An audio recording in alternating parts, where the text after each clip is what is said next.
This program is rated PG. It contains themes and scenes which may not be suitable for very young audiences. Parental guidance is advised.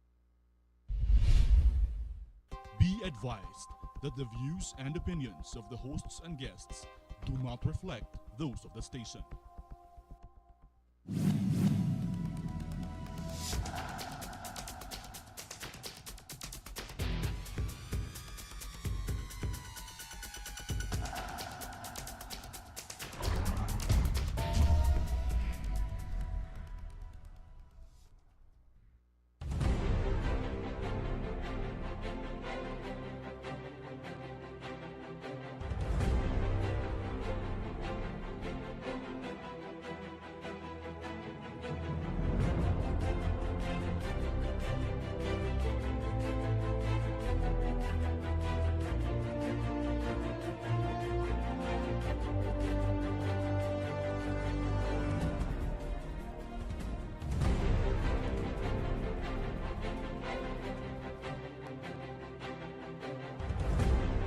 Welcome to another edition of Libertas. This is Tonino Habana. Tonight we're bringing a very unique story. We will have three guests. I have two guests first, and then the second segment will replace him with the other guests. And this will be a first on GNN. In the Battle of Marawi, there were three reservist officers that were called to active duty. Ang ibig sabihin po ng reservist officer, hindi po sila regular army. Reservist po sila. But they were given the opportunity to serve their country by joining the battle and calling them to duty. All three of them are actually businessmen. Hindi po sila professional soldiers, but they're reservists. They go on training every weekend, and they brought to the battle special skills that were very, very vital in winning the war. So on my left, I'm very happy to introduce Colonel Bob Almario. Good evening. Colonel Almario is actually a telecom expert, and he's the CEO and owner of his own company. And to his right is Colonel Nat Marquez, who is an IT expert. Good evening, Nat. Good evening. Good evening. And kakaiba yung experience nila. Bakit sila napunta sa Marawi? Bakit sila na-call to active duty? Na-station sila doon ng 7 months? And ano ba yung dala nilang special skills? Kaya kinailangan sila ng AFP sa Marawi. We prepared this short video to introduce them para makita ninyo na nandun talaga sila sa battlefield. Let's watch this video for a while.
Okay, that was a brief introduction. Gentlemen, good evening and welcome to the show. Colonel Marquez, let's start off with you. Can you tell us what your regular work is? Ano ba talagang trabaho ninyo? Good evening, Tonino. I'm an entrepreneur by profession. I have business interest in information technology and creatives marketing. And how about you, Colonel Almario? I run and own a telecom supply firm. We supply to different telcos and LGUs. And you own your own companies? We own our own companies. Yes, we do. And so what were you doing in, how did you, okay, did you volunteer to go to Marawi, or how did you wind up helping the AFP in the Battle of Marawi? Well, Bob and I are part of a unit under the AFP Reserve Command, yung Civil Military Affairs Brigade. We are very much involved in the situation in Mindanao, even though before the crisis broke out. So we do a lot of civil military operations missions like medical mission. We convert military, yung mga MILF camps to primary schools. So marami tayong outreach programs sa Mindanao. So we were very conscious on what's happening in the area, including the security risks. That's why when the crisis of Marawi went up, Bob and I were, and the team was already aware that a crisis is coming up. So we were already on standby. And we got the call. Actually, on the third day, we were asked to go to Marawi, and we assembled our team, our equipment, and without any hesitation, we went to Marawi. So the third day of the battle or the siege, Yes. That was your day one. That's our day one. And before that time, you were just a reservist. Yes, before we were just regular reservists. Regular reservist going to Aguinaldo every weekend. Yes, we're on active duty training. So as part of our training is every weekend we report to the camp, we administer our unit, and then we support the armed forces on any need that they need. So who gave you the order to say, okay, you guys now are active and you go to Marawi? Actually, it was our commander, General Buwan, who instructed us to go to Marawi due to orders from higher headquarters from West Mincom, no? Not? So there was the request from Mesicom for the special skills and capability that we have. It went down to AFRESCOM, the AFP Reserve Command, and the higher leadership of the armed forces approved. So basically, you possess special skills that very rare in the AFP.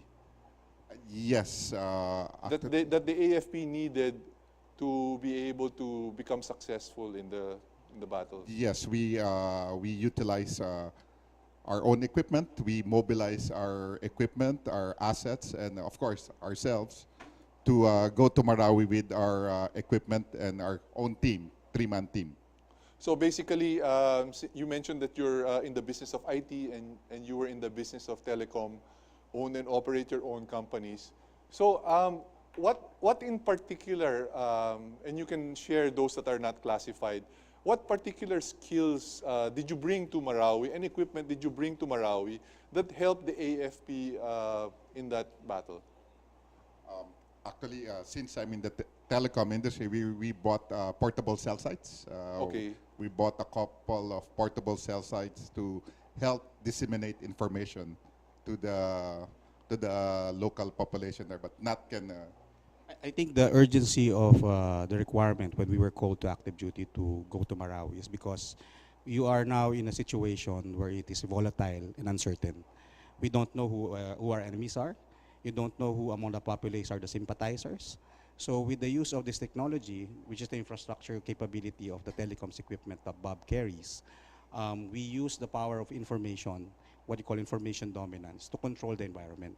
So we could segregate the people who are asking for help and the people who are, you are not favorable to the government. Okay, there was a battle, the cell sites were down, it was impossible to communicate through cell phone.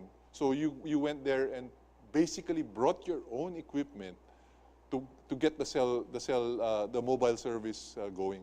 That's one. Yes. And how vital was that in the battle? I think it's very vital because during a crisis or a situation like that, yung ating mga evacuees, yung mga informally displaced people, they don't know where to call. They don't know the proper authorities who is actually there. Who do they ask for help? Who they ask for evacuation? So with that messaging platform, we actually provided the information to the area, the target area, who to call, where to pass by, at the same time direct the evacuees to the right safe passage. So by putting up your own cell site, all the cell phones of the residents who were still trapped inside were able to work. Gumana na naman yung mga cell phones. That's correct. During a crisis, sometimes you would leave your wallets behind. Diba? Tama, Pero your oo. cell phone, dala-dala mo yan. So it's more on personal messaging to tell them na, of course, on the local dialect, of our fellow Muslim brothers there in Magindanaoan, in Mararawans. We talked to them on their local dialect that this is the way where you could go for safe passage. This is where you could call the authorities if you're asking for help. So yun yung binala natin doon sa area. And also, it gave them hope because they were getting messages from the government. At that time, the tri-media was down, no radio, no TV, nothing. So getting a text message is getting a lifeline. So we were providing those services. Okay, so you were called to active duty. You brought your own equipment, which is worth how much was the value of those equipment to a danger zone, which could have been hit, could have been bombed, could have hit an IED. It's like bringing a cell site. It's around 20 million, a couple of cell sites. So not only did you volunteer yourself, you volunteered your own resources, your own personal, your company resources in order to bring back telecommunication. I think that is one of the distinct character of our reservists. No? Our reservists are basically volunteers who have the dedication to volunteer not only their skills, but also even their personal resources, even to the risk of life. That is the difference between a reservist. Because he has a passion. Sabi nga nila, you cannot question the heart of a volunteer. So if you volunteer for something, it is actually a commitment. And what's good is the AFP, through the training, gave us the tools. We are graduates of CMO, we are graduates of PsyOps, we are a graduate of public affairs. So all those tools that were taught to us or given to us was utilized in the Marawi incident. Gentlemen, I'll be showing a video just to plug something. But before we go on this break, I'd like to ask you this question, and you can respond right after the break. You are a reservist. You were called to active duty. You go to a battlefield with regular professional soldiers. How did they take you? How did they respond to you being there, being a reservist? So please show that video and don't go away. This is Tonino Abana with our very interesting guest with their very, very unique experience.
Welcome back to Libertas. This is Tonino Abana with our special guests tonight. I'd like to welcome Major Happy Manalac, who joined us. And of course, we have Colonel Almario. Before the break, I asked them, they're reservists going to a battlefield. called to active duty. On day one, they go to Marawi with professional soldiers there. How did they welcome you as reservists? Initially, for those who didn't know us, because previously we had some experience with regular soldiers in Basilan the year before. So some of them who knew us, they were very welcoming and they knew what we were there for. For the ones who didn't know us, of course, it was with a bit of hesitation. And of course, they didn't know us and they were trying to find out how we were going to act in the battlefield and what we were going to bring to ensure that everyone's safe, everyone to shorten the length of the war. So after that, and they got to know us, we were very welcome with the regular soldiers. So initially there was some hesitation and Yes. there maybe some doubt whether you were capable of being in the battlefield. Yes, it's not easy. Especially you're a senior vice president of a bank. Yes, it's not easy because people think, especially the younger ones, that when you go to the battlefield, it's excitement. It's like playing Call of Duty or something like that for the kids, of course. But it's not. It's really, you have to bring an attitude of humility, of service, because you can stay in your bed, in your house, but what you choose to do is go there in the battlefield and, Did you feel that you were sticking out like a sore thumb, Colonel Almario? I know you're a big guy and you're Yes, very fit, but actually, sometimes because I'm quite tall, 6'2", and Happy is 6-footer, but we were very welcome. That's one, and the respect that was given to us. But of course, there were caution on their side, on the regular troops, because we went there as reservists, and the caution is there because we are really not active soldiers. We are there to support them. But as the day goes by, talagang makikita mo na talagang binabantayan kami. Then they're really... how close were you to danger? Did the snipers try to get you because you were there on a special mission? Actually, even in the camp, there's a lot of stray bullets, especially in the main battle area. In our position in the hospital. That's a photo Yeah, being. that's a photo. Yeah. The reason why we were always kneeling down because the mounted snipers are targeting our command post or our post. So not only bullets, but also mga grenades, M203s, Yes. are going on our way. So talagang we learn how to not get hit. Major Manalac, you brought a special skill to the battlefield, which is flying the drones for advanced surveillance. Can you explain to the public how that was like to fly the drones and how vital was the information that you were giving back to the higher ups in the AFP? I think we utilized the drones a year before. It was not yet introduced to the AFP. After that, they started using the drones. The information that's provided by the drones is very vital because it gives you real-time view of what's happening in the battlefield, where the enemy is, where your troops are, where they should move, how to maneuver. It has become an essential tool, not just for the operating troops, but for intelligence as well. So, of course, you try to avoid getting your drone hit, but you can't always help that. So were you using your own drones or did the AFP provide the drones? The AFP had their own drones, and we utilized our own as well because there were drones being hit by the How many drones did you lose? How many drones did you lose in the battle? We brought our own drones. What we can speak for is our own drone. So one was one was hit. Bob's drone was hit. Mine was wounded. Yeah, wounded. So one drone was completely damaged by a sniper, or what was it? Yeah, by a sniper. And then the other one was just partially damaged. Yes. And did any of your 20 million equipment get hit?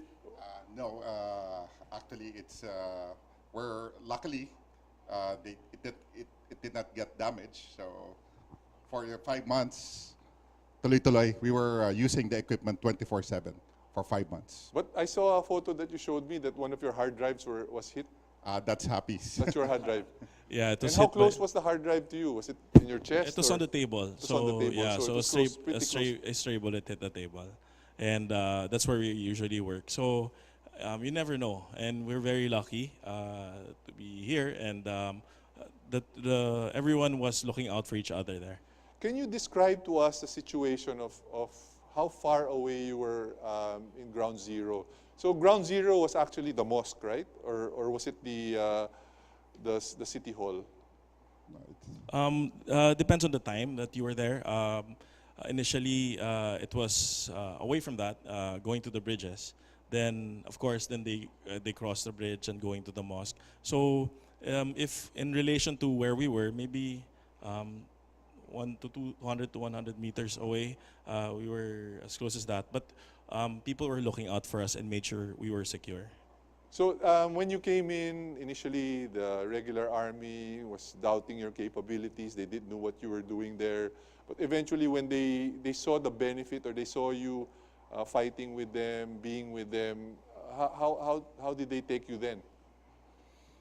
As one of theirs? As one of theirs, they embrace us. But also, the respect that we gained, we saw every day they were risking their lives, and talagang respeto kami sa kanila. And so you were there for 7 months? Actually, no. During the duration lang, 4 months. 4 months. So you were there for 4 months during the duration of the battle, and you were performing your mission. Were you paid? Yes, we were getting paid. You were paid. We had our cost going there, and we were compensated for that because we didn't take the regular the C-130 flights, and we brought our own gear as well. So, But the pay was actually not commensurate to the risk that you were taking, hindi ba? You knew the risk. Actually, yes, but we didn't really ask to be paid. We were there to serve. If you were there, you'd want to go in because if as much as possible if you can shorten the length of that siege, or if you can help save more lives, then why not? Right, everyone's watching out for their own. I mean, for our countrymen. Actually, we are privileged to serve our country So when yun, our mga country kasama, needed it. nakita narinig ninyo yan. They don't have to be there because they're not really soldiers. They were called to active duty dahil meron silang special skill. And nga, si Colonel Almario is a telecom expert. He was able to bring out or reactivate the cell phone communication. Major Manalac is a drone expert. And a while ago, Colonel Marquez is actually an IT expert. So lahat sila dinala doon on a special mission. And in your estimate, because of what you did, because of how you helped, you were able to save lives. Basically, you were recounting a while ago. Yes. Can you recount? Can you tell us in what way you were able to save lives? Because of the information aspect, the information we were sending out, I think it's one of the factors, or that can you call them refugees? No, the civilians to go out of the main battle area, yeah. IDPs. So they were receiving the messages that we were sending, instructing them to go to the army, to wear white, to wave white flags. Yes. Initially, there's confusion everywhere, and we provided a direction for where the IDPs would go, because though no one knew of the gravity of the situation at that time, those who were stuck inside, they received text messages to lead them to where they should go to escape, because no one knew how to get out. That's really remarkable. So you were giving them messages, instructions, how they can reach the government forces, Yes. what they should wear, what they should be doing. And I also heard that you were also instrumental in being able to free some of the hostages. Can you share that information, or? Yes, since we were giving hotline numbers, Okay. That's very important. So the civilians that were trapped or hostages were able to get a lifeline, a number per se, that they can call. So I think that was instrumental, or one of the important Yeah. na nabigay natin. And the civilians were confused initially because the fighters then, the terrorists then, they're in the community. They see them every day. It's only when they, their armed struggle that they were considered a threat. So they didn't know who was who. So we just made sure that they knew that the government was there to be able to support them and to fight for them and to lead them to safety. That's the basic message that we wanted to send them. What about in terms of the troop morale? You were in charge of messaging through your telecom system, through the text messaging system, through social media. Were you able to help the troop morale through your system? I think that's Happy's job at 6 a.m. in the morning, right, Happy? Every morning we'd send them a message that So you know, lahat good ng may morning. cellphone na tropa nakakakuha ng message? Kahit hindi tropa nakakakuha. Okay, kahit yung kabila. So anong message ang pinapadala ninyo? Just to say that good morning. Your leadership is behind you. We want to make sure that you're okay. We all want to finish this as soon as possible. And just to boost the morale, because if you see what our troops go through every day, and given that conflict, you'd feel really, how would you say it? You should do something about it. And we were very privileged, as Bob said, that we were able to do that and contribute in our own little way. And just to stress, there's a team behind us. We were given those messages from higher headquarters. So there's a group that is actually crafting those messages. Yeah. And how important were those messages? I know we're saying they're just basic messages. And did the troops look forward to receiving those messages? Did they respond back, for example? Would they respond back? Yes, they would respond back.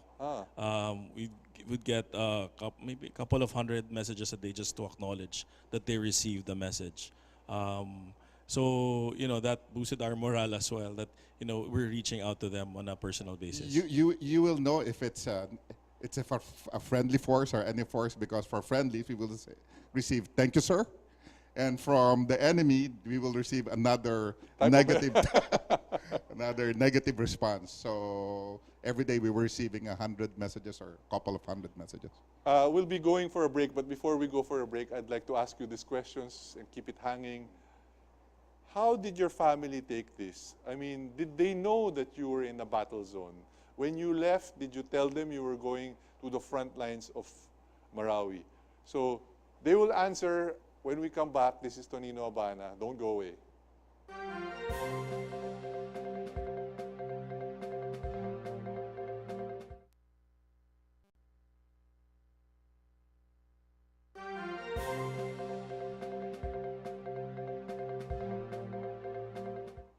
Welcome back to Libertas. This is Tonino Abana with our special guests.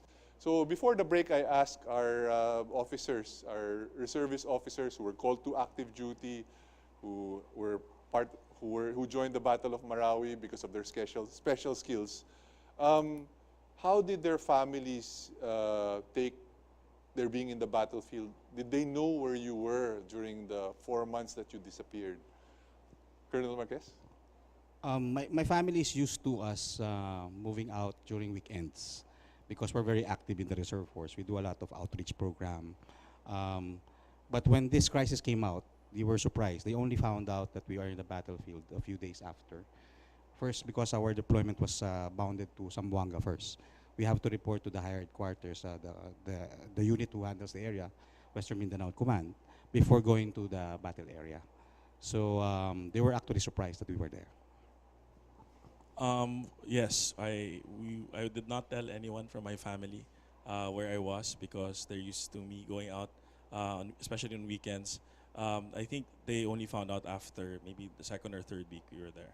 So, did they get mad at you when you showed up and you said, "Oh, honey, I came back from Marawi and I was there for 4 months in the front lines"? I think I could feel the family's concern, but they're not very vocal about it. They know that we're taking a risk for the country. But I saw that my children are very aware of what's happening, current affairs. of the situation. And every time I go back home, they ask me, how is it there? Where is it going to finish? Diba? But of course, another concern is, since my wife is also part of my business, is we left a business hanging when we went and volunteered ourselves to Marawi. Yes. After a while, they were just asking how it is there.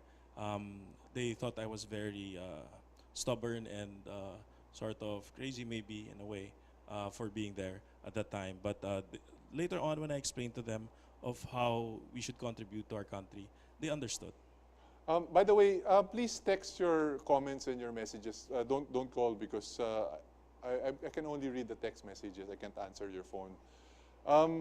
Let's go back to the personal aspect of this this whole thing. So your families are supportive. I have a very interesting question. Did you have a different opinion of the soldiers after you've been with them for 4 months? What's your current opinion now, since you've been with them in the battlefield, since you were there in the trenches with them?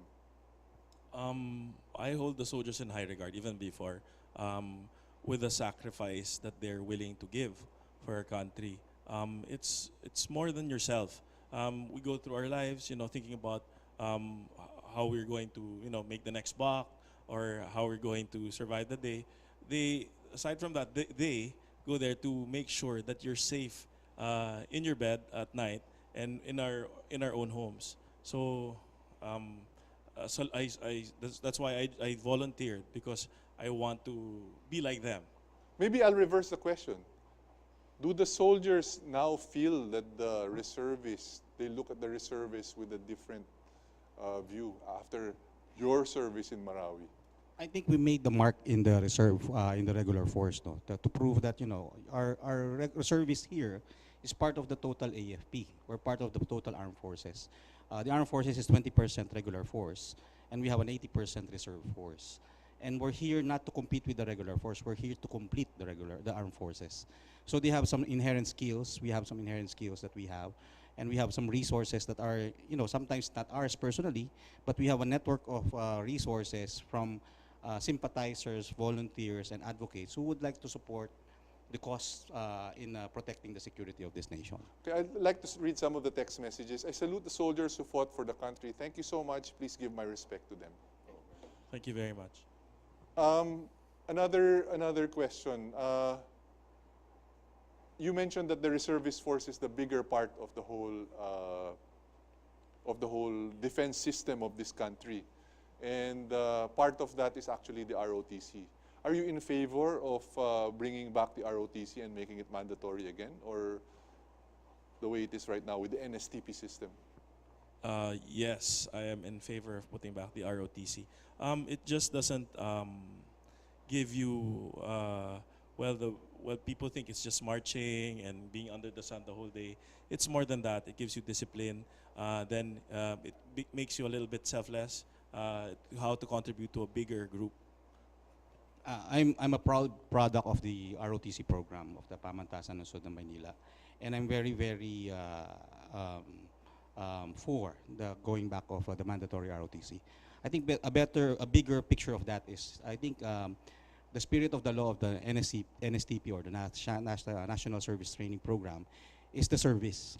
I think everybody should be calling its volunteering its service for the country, not only to the ROTC program. But to other... Yes, because I think the question there is, when are we going to step up and get to be involved to the betterment of this country? Okay. We have a text from Pete Olor from Southern Leyte. Tanong ko po kung active po sila sa Philippine Army.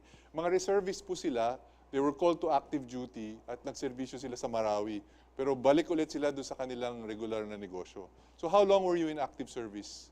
We were in active service until December 31. Oh, yun. So nag-end na yung kanilang serbisyo kasi may mga negosyante sila eh. Senior Vice President ng bangko, siya na may Chief Executive Officer ng kanyang sariling kumpanya, which is into IT. Another question. Oh, this is about the ROTC. I already asked that question about the ROTC. How do you think the reserve system could be improved in this country? Because, you're managing so many reservists. You have to keep their interest. You have to keep the training a little bit high in order to be able to use the reserves. So, and then there are not much resources. How do you think we can improve the reservist system? Do you have any suggestions or ideas or? I think the move of the armed forces now is to focus on territorial defense. And one big factor in territorial defense is the location of the forces. And that's why where the reserve forces are, they are where in the vicinity. In the concept of reserve force, where you are located, where you reside, where do you work, you are actually part of the stakeholders. Therefore, if you are a service in that area, it is very important that you get involved. So I think it is also very dependent on the maturity and advanced thinking of the leadership in the local government, like the governor or the mayor, because there are programs wherein the local government could actually support the reserve force. May tanong dito, but it's sort of related. Kailan daw matatapos ang martial law sa Marawi? Sa buong Mindanao yata, they've just extended it. Yeah, to 1 year. Extend pa po ng 1 year. Was there any other interesting experience that you'd like to relate or to share during your time in during your service in Marawi? Anything that your interaction, for instance, with the people there or with the enemy? I saw a photo where you were treating some of the Maute fighters who were wounded, for instance. Experiences there where being there personally, I was able to share to my colleagues and to my friends how our soldiers fight it out almost every day in the battlefield. And it's not easy. And I tell them they're very lucky, and we're very lucky to enjoy our freedom right now because of what they're doing for us. And that's it basically. And just to let everyone know, there's the NSDP with regards to that. People can serve in different ways, and serving our country is, not everyone can serve our country, and I think it would be an honor to serve our country. So we should find our own way on being able to help out our nation. Okay, I'm proud to be a member of the 605th RRIB. Salute to all members of the reservists. Ano yung RRIB? That's the Ready Reserve Battalion, Okay. 605. So that's a reservist group. So how do you become a reservist? I'm sure there are many people watching interested in your story, and then a lot of young men and women would like to join the reservists. How do they join the reservists, sir? Actually, most of our citizens are reservists. If you're a product of our ROTC program, you already have your serial number. You go back to your school, you just get the serial number. You're just on standby status. It is very exciting now to join the active reservists, because the active reservists, the trainings that the regular force enjoy, like for example, training in marksmanship, in military stakes, is extended also to the reserve force. One thing that you could take home after this, if you are a civilian, is the leadership qualities that you gain from the reserve force. This is something that we gain from in sharpening our management skills, which of course our businesses benefit then as well. I'm very proud of the 3 guys that you have on your show, and isa din akong reservist from Leyte. Salamat po. Thank you very much. Another question was, well, we answered this already, were they given a salary? Nakakuha po sila ng salary during the time that they were in active duty. Pero ang matindi dito, lahat ng equipment na dinala doon na milyon-milyon ng halaga, sila nagpahiram sa gobyerno. What are the procedures for joining the reserve force? Kunyari, hindi sila product ng ROTC, how do they join the reserve force? There's also a program for the private sector. This is the affiliation program. So if you have a company, you have the whole company want to be affiliated to the armed forces, they would be organized such as, like for example, you have a hospital, if your business is, let's say, into specific industries that the government needs during time of crisis. Like for example, the National Grid Corporation of the Philippines is an affiliate unit of the armed forces. The University Perpetual Health is actually a unit of the armed forces. So those programs is through the private companies. No? Individually, you could join the ROTC program, or you could go what you call the BCMT, your Basic Citizen Military Training, which is usually sponsored by the local government. Hanga talaga ako sa mga sundalo na nakipagbakbakan sa Marawi upang tulungan tayo. Another text message. Thank you. We're running short on time, and I'd like to give gentlemen a chance for you to mention anything, your parting statements. Probably start with you, Happy, and then end with Colonel Manalac. My parting statement would be, find your way how to serve our country. I think this is an exciting time. There are a lot of things happening around us.